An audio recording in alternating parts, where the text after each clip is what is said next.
किरण राव के डायरेक्शन में बनी एक और बढ़िया डार्क कॉमेडी मूवी जिसमें महिलाओं के मुद्दों को सही से दिखाया गया है। Welcome to GMR। आज हम जिस मूवी की बात करने जा रहे हैं उस मूवी का नाम है लापता लेडीज़। ये मूवी इसी पास्ट वीक आपके नज़दीकी सिनेमाघरों पर रिलीज़ हुई है। महिलाओं के मुद्दों और पैट्रियार्की पर अब तक कई फिल्में बन चुकी हैं। ख़ास तौर पर फीमेल डायरेक्टर्स ने औरतों की दशा और दिशा पर अपनी फिल्मों के द्वारा एक बहस सी चलाई है, मगर निर्देशक किरण राव अपनी फिल्म लापता लेडीज़ में औरतों को लेकर पॉजिटिव सोच, शिक्षा, दहेज प्रथा, आत्मनिर्भरता, घरेलू हिंसा और हीनता जैसे तमाम मुद्दों को परत दर परत खोलती है। उनकी फिल्म की खूबी ये है कि वे न सिर्फ औरतों से जुड़ी समस्याओं को सामने लाती हैं बल्कि उनका समाधान देने का प्रयास भी करती हैं, और वो भी हल्के फुल्के तंज के अंदाज में। कहानी का मूल आधार आज से तकरीबन 2 दशक पहले के ग्रामीण इलाके का है, जो कहीं मध्य प्रदेश के काल्पनिक निर्मल प्रदेश का है।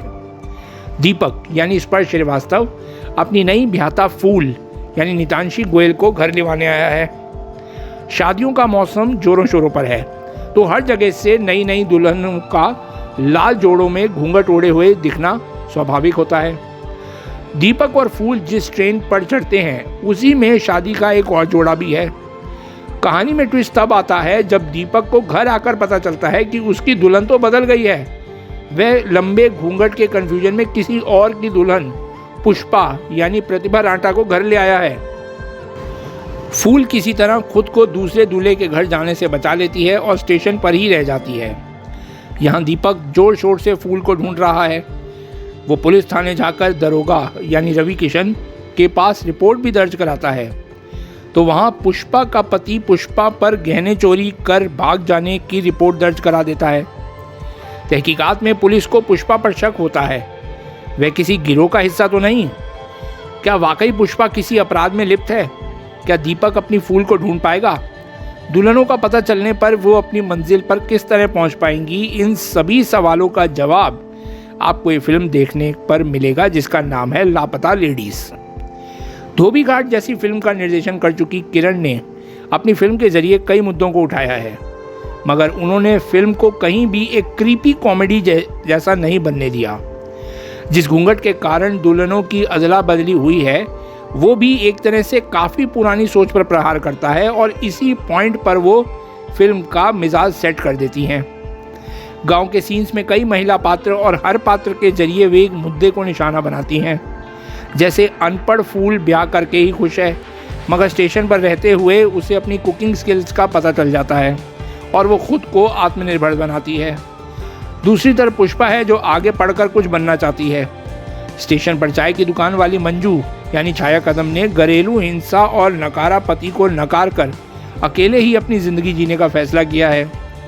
दीपक की भाभी का कैरेक्टर एक ऐसी महिला है जो लंबे अरसे से परदेश में रहने वाले पति की ड्राइंग बनाकर उसके इंतज़ार में दिन काट रही है। किरण राव ने इस बात पर भी गहरा कटाक्ष किया है कि समाज की इज्जतदार लड़की सबसे बड़ा फ्रॉड है, वो इसलिए कि इस तमगे के कारण वह कभी भी सवाल नहीं कर पाती। लेकिन किरण के निर्देशन की खूबी ये है कि इतने सारे मुद्दों के साथ फिल्म हैवी नहीं हो पाती, खूब मनोरंजन करती है, हंसाती भी है, रुलाती भी है। फिल्म औरतों को आत्मनिर्भर होने के साथ साथ उनके सपनों का पूरा करने की सोच पर भी जोर देती है। लापता लेडीज़ की राइटिंग बहुत ही बढ़िया है। विप्लव गोस्वामी की कहानी, स्नेहा देसाई का स्क्रीन प्ले और दिव्या निधि शर्मा के डायलॉग्स में बहुत ही बढ़िया चुटकुलापन टाइप है। कास्टिंग फिल्म का एक और मजबूत पक्ष है जिसे रोमिल मोदी ने खूब निभाया है। सिनेमाटोग्राफर नौलखा ने काबिल तारीफ काम किया है। संगीत की बात करें तो संगीतकार राम संपत ने विषय के अनुरूप ही म्यूजिक दिया है। कलाकारों का मजबूत अभिनय पक्ष सोने पर सुहागा का काम करता है।